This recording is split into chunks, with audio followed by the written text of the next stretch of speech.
Hey everyone, so I'm going to be doing some more tutorials on this channel that are focused on practical parkour movements and how to implement them in a real life situation. I've done a lot of tutorials in the past on just how to do the moves, but now we're going to be doing tutorial on how to think about that move if you're in a situation where you have to actually escape for your life or just because you want to get away from a crazy ex or something like that. So, so for this first one, it's going to be on the speed vault. Now, why not any other vault?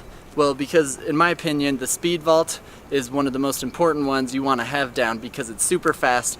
It allows you to get over just, small obstacles that you might run into in any given situation or city, and allows you to basically hurdle the obstacle at full speed without having to slow down, and then you're just using a hand placement to make sure you don't clip your feet or trip over the obstacle, because that would be bad if you trip or fall while you're being pursued by a bad guy. And so it's super important to just keep that in mind when doing any moves, is that you also want to have proper risk assessment. You don't want to just do a move that you're not very good at while trying to run away from someone if you risk falling and slowing yourself down, making it easier for them to catch you.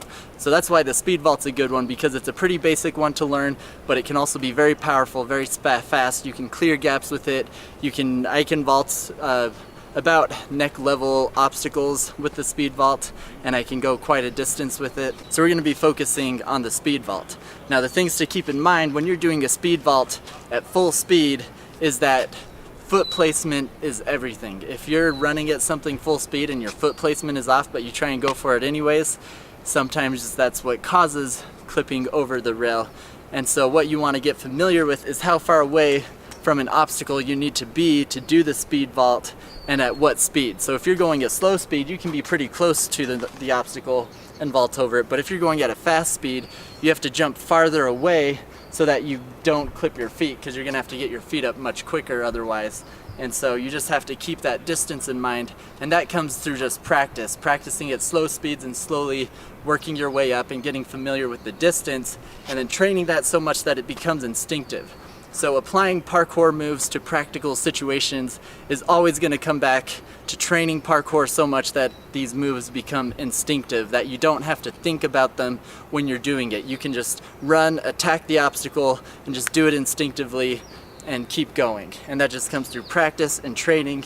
But you just want to keep in mind the ways to practice it, the ways to train, so that you can have that instinct, so that you know how to do the vault from different distances at different heights. So it becomes second nature the way you approach the obstacle and clear it.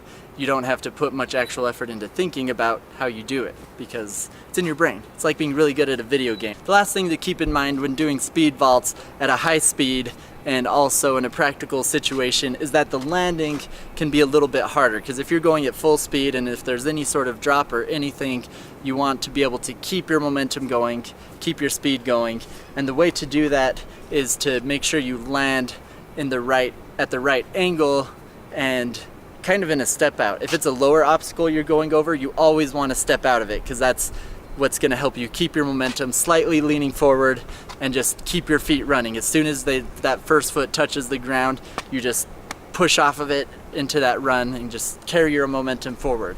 If you're doing a speed vault off of something higher, where if you try and just take off on one leg, you're not going to have the strength to absorb that impact, that's where you can start considering incorporating landing 2 feet and absorbing it a little bit and just trying to get up as quickly as you can to keep going. Or if it's even higher and at the speed you're going, it might just make sense to do a roll so that you carry that momentum through a roll, pop back up onto your feet and keep running. Again, that'll become instinctive when you've been training all these things. As soon as you hit the ground, you'll feel whether you need to roll or if you can just keep running. But that's something you can just train as you practice parkour. You'll get familiar with what those speeds feel like and what the landings feel like. So I think that's everything mainly to think about when thinking about practical parkour with the speed vault. This is actually in preparation for more tutorials I have coming out all about practical parkour in real life situations. So stay tuned for those. Be sure to subscribe, and as always, thank you for watching.